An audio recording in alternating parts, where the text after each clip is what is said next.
बिस्मिल्लाहिर्रहमानिर्रहीम। अस्सलामु अलैकुम। Dear students, Waqar Arshad here, your biology teacher.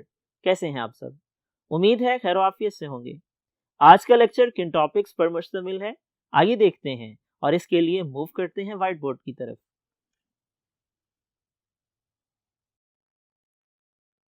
Dear students, आज हम शुरू कर रहे हैं नया चैप्टर। आगाज करते हैं नए चैप्टर का बेसिक इंट्रोडक्शन से। साइंस क्या है? Recall your memory. Previous chapter में हम डिस्कस कर चुके हैं, साइंस एक ऐसा इल्म है कि जो हमें हासिल होता है ऑब्जर्वेशन से, जो हमें हासिल होता है एक्सपेरिमेंटेशन से, और इसके ज़रिए से हम कुदरत के असूलों से वाकफियत हासिल करते हैं। ये एक सिस्टमाइज्ड नॉलेज है। ये हमें बताता है हमारी सराउंडिंग्स के बारे में, ये हमें बताता है इस दुनिया के बारे में, ये हमें समझाता है इस दुनिया के काम के बारे में। ये हमारी आगाही में इजाफे का नाम है। डियर स्टूडेंट्स, साइंस एक ऐसा इल्म है जो इंसान अपने आगाज से ही हासिल करता चला आ रहा है, अपनी हिस्सों को इस्तेमाल में ला करके, देखने की ताकत को इस्तेमाल करके, सूंघने की ताकत को इस्तेमाल करके, सुनने, चखने और छूने की ताकत को इस्तेमाल करके, इन 5 सेंसेस को यूटिलाइज करके जो इल्म हमें हासिल होता है, जो हमें दुनिया और उससे मुतल्लिक वाकफियत फराहम करता है, वो साइंस कहलाता है। डियर स्टूडेंट्स, अगर हम हिस्ट्री का मुतालिया करें, जो कि एक इंटरेस्टिंग सब्जेक्ट है, तो हमें मुख्तलिफ अदवार में मुख्तलिफ साइंसदान दिखाई देते हैं कि जो तहकीक में सरगर्दा रहे। उन्होंने मुख्तलिफ मौज़ूआत पर तहकीक की और उन्हीं की वजह से हमारी मालूमात में इजाफा हुआ। साइंस एक ऐसा इल्म है कि जिसमें हम ऑब्जर्वेशन और एक्सपेरिमेंटेशन करते हैं, जिसमें थ्योरीज बनती हैं, थ्योरीज रिजेक्ट होती हैं, थ्योरीज मॉडिफाई होती हैं। अगर आज एक हाइपोथेसिस सही समझा जा रहा है, हो सकता है आने वाले वक्त में उससे बेहतर हाइपोथेसिस डेवलप हो जाए और कोई और साइंसदान उसको रिजेक्ट कर दे। क्योंकि साइंस का इल्म मुशाहिदे और तजर्बे की बुनियाद पर अखज़ किया गया है, और हमारा मुशाहिदा और तजर्बा हमें जो बात आज बता रहा है, हो सकता है वो महदूद हो और आने वाले दौर में नए साइंसदान उससे बेहतर चीज़ को ऑब्जर्व कर सकें। डियर स्टूडेंट्स, अगर हम तारीख का मुतालिया करते हैं, अगर हम साइंस को स्टडी करते हैं, तो इब्तदा में साइंस का इल्म बहुत लिमिटेड था, बहुत महदूद था। इतना महदूद था कि उसको ब्रांचेस में डिवाइड करने की भी ज़रूरत नहीं थी। इब्तदा में इंसान शिकारी था, जानवरों का शिकार किया करता था, फलों को इकट्ठा किया करता था और पौधों की जड़ों को इकट्ठा किया करता था। जो उसके इल्म में इजाफा होता गया, जानवरों के ठिकानों से मुतल्लिक आगाही बढ़ती चली गई, उतना ही वो कामयाब शिकारी बनता चला गया। जो उसके पौधों से मुतल्लिक इल्म में इजाफा होता चला गया, उसने ये फ़र्क वाज़ेह करना सीख लिया कि कौन से पौधे खाने लायक हैं और कौन से नहीं खाए जा सकते हैं। डियर स्टूडेंट्स, तारीख का मुतालिया किया जाए तो इब्तदा से ही बायोलॉजिकल मेथड ने बड़ा अहम किरदार अदा किया है साइंटिफिक रिसर्च के मैदान में, साइंसी तहकीकात के मैदान में। अगर हम बात करें तारीख की, तो 500 साल पहले भी साइंटिफिक रिसर्च में बायोलॉजिकल मेथड का बड़ा अहम किरदार था। उस वक्त से लेकर के जब गैलीलियो एक साइंटिस्ट था, आज के दौर तक biological method as it is इस्तेमाल होता चला आ रहा है। और इस चैप्टर में हम पढ़ने वाले हैं बायोलॉजिकल प्रॉब्लम के बारे में, बायोलॉजिकल मेथड के बारे में। आइए डिस्कस करते हैं सबसे पहले बायोलॉजिकल प्रॉब्लम से मुतल्लिक। ये स्टूडेंट्स, बायोलॉजिकल प्रॉब्लम दो अल्फाज का मजमुआ है, बायोलॉजिकल एंड प्रॉब्लम। बायोलॉजिकल का लफ्ज बायोलॉजी से रिलेटेड है और प्रॉब्लम का मतलब मसला होता है। इसकी डेफिनेशन आप प्रिसाइज करके कर सकते हैं। It is a question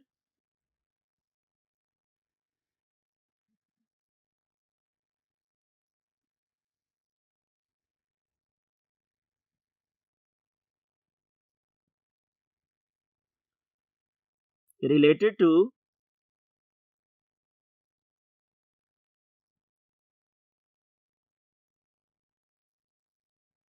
living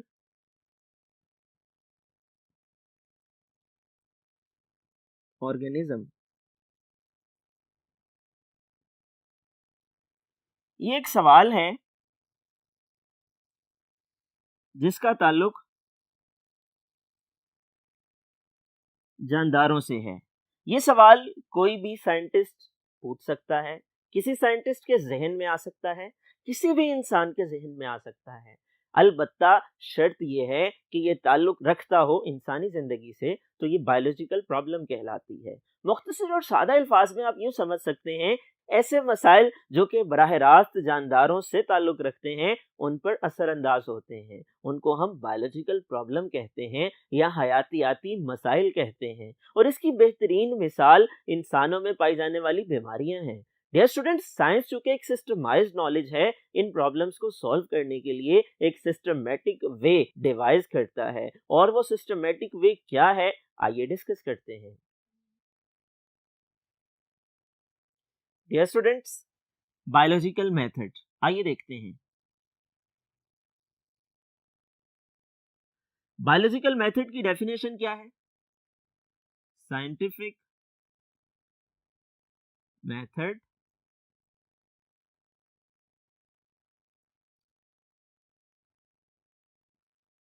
that is used to solve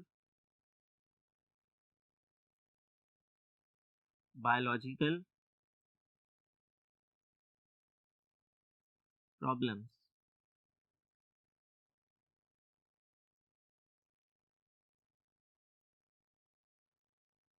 ये ऐसा साइंटिफिक मेथड है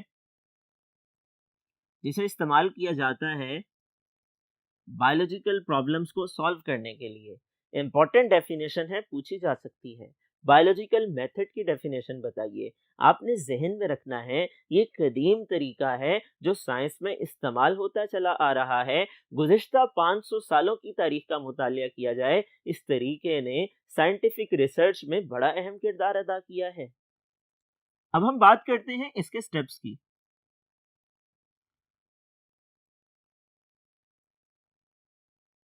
डियर स्टूडेंट्स, साइंटिफिक मेथड जो कि बायोलॉजिकल प्रॉब्लम को सॉल्व करने में इस्तेमाल होता है, बायोलॉजिकल मेथड कहलाता है। और इसके मराहिल ये हैं। Number 1, recognition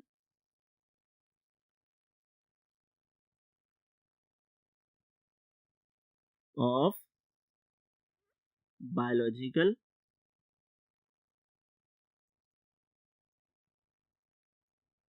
problem.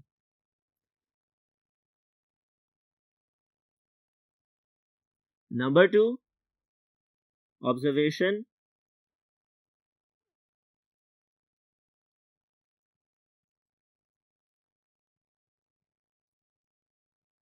Number 3, hypothesis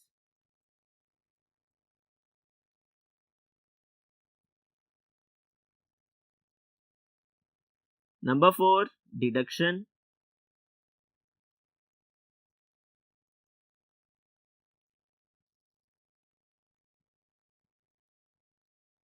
number 5, experimentation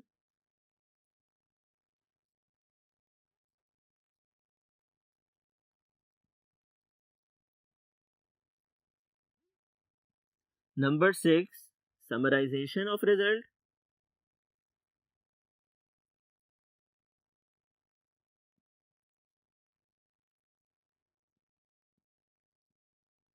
और नंबर 7 है रिपोर्टिंग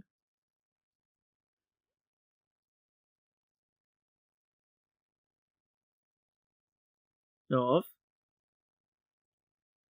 रिजल्ट। डियर स्टूडेंट्स, ये मुख्तलिफ मराहिल हैं बायोलॉजिकल मेथड के। और सबसे पहला मरहला रिकग्निशन ऑफ बायोलॉजिकल प्रॉब्लम का है कि हमने आइडेंटिफाई करना है, सॉर्ट आउट करना है बायोलॉजिकल प्रॉब्लम है क्या। दूसरा मरहला, जब आपको मालूम हो गया कि ये बायोलॉजिकल प्रॉब्लम है, ये हयातियाती मसला है, उसके अगले मरहले में आप उसको ऑब्जर्व करते हैं। आप अपनी सेंसेस को यूटिलाइज करते हैं, आप अपनी हिस्सों को इस्तेमाल में लाते हैं। आप देखते हैं, सुनते हैं, सूंघते हैं, चखते हैं और छूते हैं। नतीजे के तौर पर उस प्रॉब्लम को समझने के बाद आप एक सेंटेंस की शक्ल देते हैं, एक फिक्रे की सूरत में ढाल देते हैं, एक आइडिया या थॉट डेवलप करते हैं। इसे हम हाइपोथेसिस कहते हैं। हाइपोथेसिस को लॉजिक प्रोवाइड करने के लिए हम डिडक्शन ड्रॉ करते हैं और इसको टेस्ट करने के लिए कि आया हाइपोथेसिस ठीक है या गलत है, हम तजर्बात से गुजारते हैं, जिसे हम एक्सपेरिमेंटेशन कहते हैं। डियर स्टूडेंट्स, एक्सपेरिमेंट से हासिल होने वाले डेटा को समराइज किया जाता है अगले मरहले में, और उससे रिजल्ट निकाले जाते हैं, और लास्ट पे जो भी रिजल्ट निकलते हैं उनकी रिपोर्टिंग की जाती है, साइंटिफिक कम्युनिटी को बताया जाता है, इंसानों को उससे वाकफियत दी जाती है। डियर स्टूडेंट्स, ये मुख्तलिफ मराहिल हैं कि जिनसे गुजरकर बायोलॉजिकल मेथड मुकम्मल होता है। आइए डिस्कस करते हैं पहले मरहले को डिटेल में। Dear students, first one is recognition of biological problem. Biological problem क्या है? Question related to living organisms। वो सवाल कि जो ताल्लुक रखता है जानदारों से, आइदर आस्क बाय समवन, कोई भी आपसे पूछता है, या साइंटिस्ट के माइंड में खुद ब खुद आता है, इसको हम बायोलॉजिकल प्रॉब्लम कहते हैं।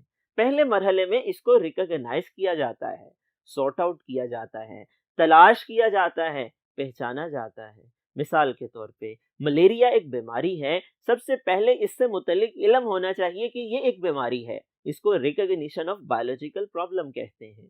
दूसरे मरहले में हम इस पर ऑब्जर्वेशन करते हैं, अपनी सेंसेस को इस्तेमाल करते हैं, अपनी हिस्सों को यूटिलाइज करते हैं, और इसको ऑब्जर्वेशन का नाम देते हैं। आइए डिस्कस करते हैं ऑब्जर्वेशन। ऑब्जर्वेशन में हम स्मेल,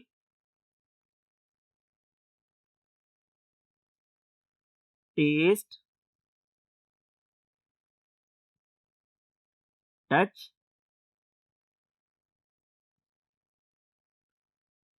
विजन एंड हेयरिंग सूंघते हैं,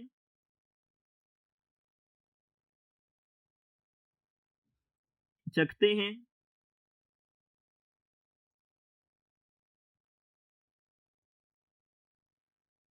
छूते हैं यानी टच करना, देखते हैं,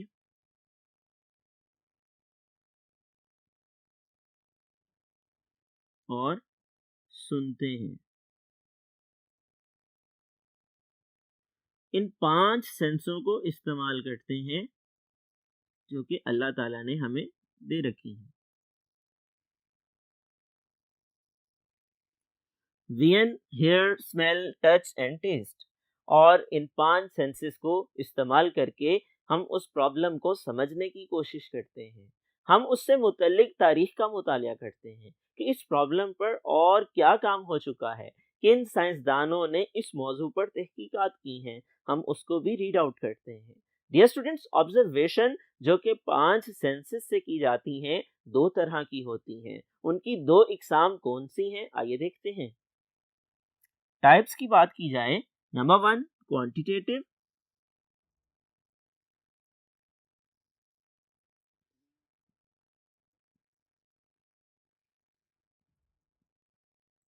और number 2 qualitative.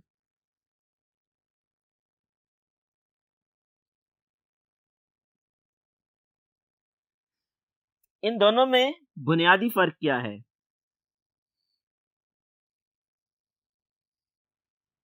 Dear students, quantitative observation को हम मिकदारी मुशाहिदात भी कहते हैं। ऑब्जर्वेशन के लिए उर्दू में एक लफ्ज इस्तेमाल होता है मुशाहिदा,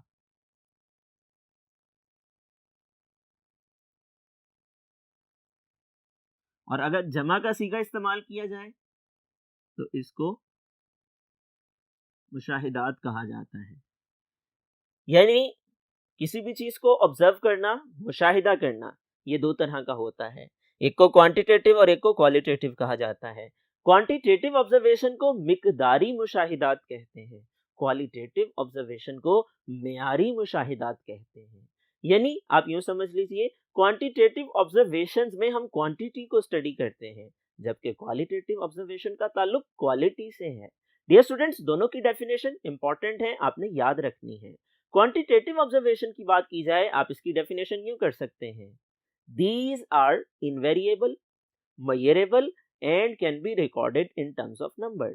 जबकि क्वालिटेटिव ऑब्जर्वेशन की डेफिनेशन आप यूं कर सकते हैं, these are variable, not measurable and can not be recorded in terms of number.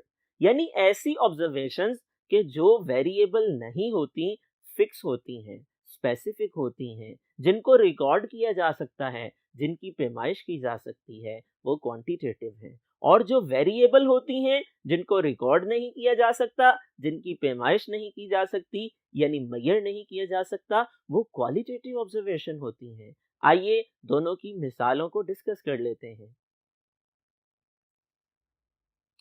Dear students, examples.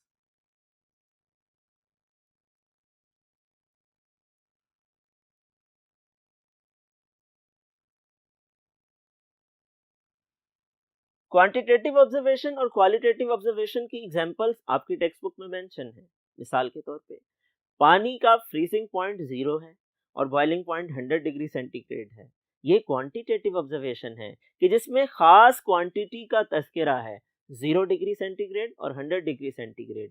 इसको रिकॉर्ड भी किया जा सकता है, इसको मेजर भी किया जा सकता है। ये इन वेरिएबल क्वांटिटी है। और अगर हम इसकी क्वालिटेटिव ऑब्जर्वेशन का तस्करा करें तो वो ये होगी कि पानी का फ्रीजिंग पॉइंट कोल्डर है as compared to boiling point. यानी पानी का वो टेम्परेचर के जिस पे वो जम जाता है, ठंडा है बनिस्बत उस टेम्परेचर के जिस पे वो उबलता है। ये क्वालिटेटिव ऑब्जर्वेशन है। ये इनवेरिएबल नहीं है बल्कि वेरिएबल है। इसको कैलकुलेट नहीं किया जा सकता, ये मेजरेबल नहीं है।